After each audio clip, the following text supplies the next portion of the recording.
Hey there, audio friends. How you doing? Welcome back to the channel.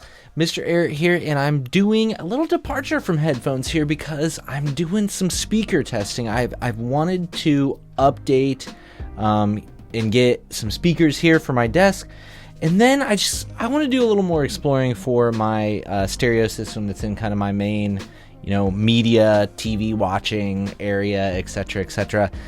And so what we're testing today, I should probably get into that here, is we're going to test the Kanto Yu4s, the passive ones, and we're going to compare those against the Yu5.5s, right? And here's the weird thing. I didn't really mean to buy either of these speakers, but I bought these other powered speakers that are down here in front of me for my desk, and I'll do a review on those later. I don't want to talk about them too much right now, but then I saw Andrew Robinson, if you're familiar. He does a lot of hi-fi reviews, home theater reviews, stuff like that. And I generally, appreciate the way he does reviews and things. And I watched a review of the Kanto Yu5.25 right after I ordered my powered speakers for my desk. And I was like, wow, he just gave these things a glowing review. And I was kind of just like, well, he reviews like multi tens of $1,000 stuff, like tens of thousands of dollars, speaker systems, amps, etc. So I was like, if he gives these things a glowing review, and if his wife also was in the video, was like, what more do you need? I was like, well, dang, I want to try those. But then I got all buggy-eyed about it, and I ordered the wrong ones. I ended up ordering the 4s. And so then I ended up ordering the 5s as well, and it just became a whole thing. So anyway, all that's to say, today we're talking about the Kanto Yu4 and Yu5.25 passive speakers. Let's get into it. So I think the first thing we should do is talk kind of like size and aesthetics here. So I'm just going to see if I can hold both these up. They look basically exactly the same, but you can see the size difference here, right? So the 4s are significantly smaller, like shockingly smaller than the 5.25s. I mean, I suppose, that's no surprise, but just how much smaller, I was pretty surprised. The 4s are really like a really compact size that I think would, in my mind, were like, oh, well, these would fit nice on my desk. So then I was like, well, maybe these will be my desk and the 5s will be out in the living room or something like that, right? So it was going through my head. So that's the size for you. They look exactly the same as far as just like the material used in the woofer. It's kind of like this Kevlar style material, like a woven material. And then let's just pull up the specs and look at what the tweeters are. Okay, so it's got a 1-inch silk dome tweeter. It's a 4-inch Kevlar driver, 70 watts per speaker at 4 ohms. Rated 60 hertz through 20,000 kilohertz response. So similarly, the 5.25, obviously it's a 5.25-inch Kevlar woven driver, and then still a 1-inch silk dome tweeter.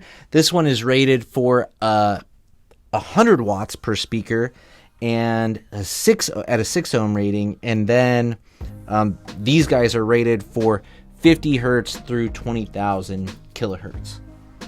Okay. Outside of that, the build is really pretty much the same. They look the same. I think they look pretty good.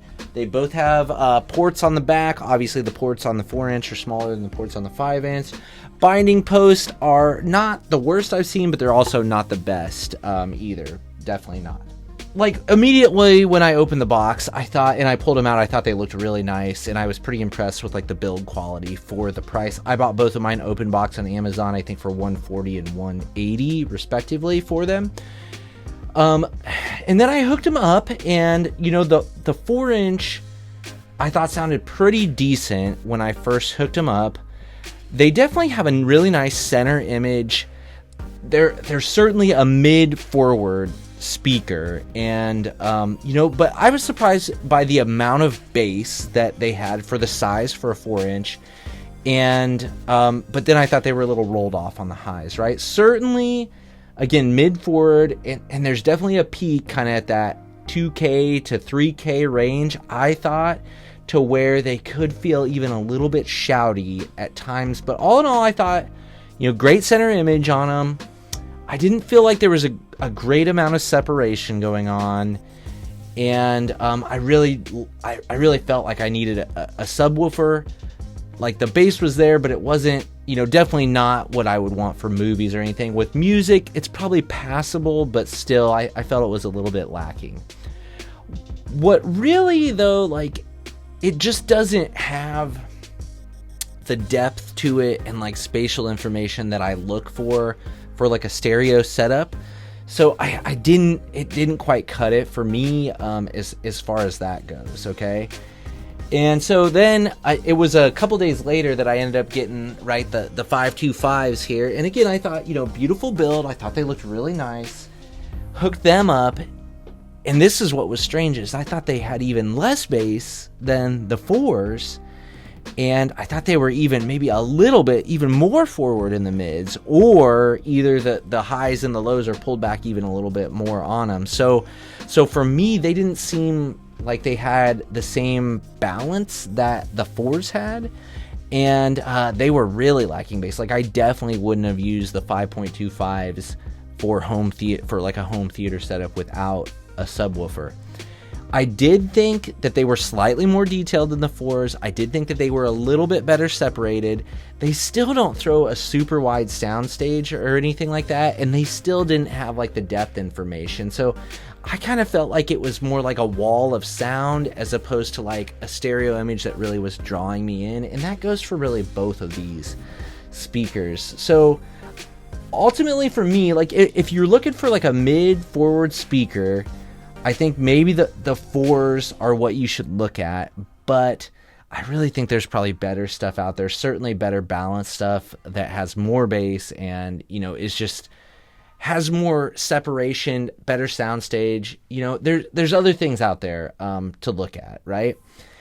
I wasn't super impressed with either of these speakers at the end of the day. After I listened to them for a little while, they just didn't do it for me. So then I was like, well, maybe one of them I could use near field on my desk, right? So I had the SMSL, I think it's DA1. It's like their cheap little $50 amplifier. I got that to do a little testing with them on my desk, and I still felt they fell kind of short. So I've got this other set of active speakers here that I got with these, and these only cost me $80, and I actually liked them better near field than the Kantos. So for me, the Kantos fell a little flat. I ultimately don't think that there's something that I would recommend to people for a main, hi-fi system, or, a main pair of speakers to like replace a soundbar. I really don't think you're getting that much more than you would with a soundbar here if you had a decent soundbar already. So these are a pass for me. I'm sending them back. It's too bad because I really like the build, and maybe if you're into, like, if you're looking for a really mid-forward speaker, maybe these guys are it. But ultimately for me, whenever I would turn things up to where I want to get like the rest of the details and things like that, it would just, then they become a little too shouty, and they're just not for me. So the Kantos, yeah, I'd be curious to try some of their other products. Maybe their active speakers are tuned just a little bit better. I would be curious to know about that. But yeah, these guys, I'm gonna send them back down the road. Hopefully you found that useful. If you're interested in a little bit more speaker reviews on this channel, let me know in the comments. I will have at least a few more coming your way here in the near future. As always, I thank you for your time. I thank you for being here. Please consider subscribing if you haven't. And, hopefully I'll see you in the next one.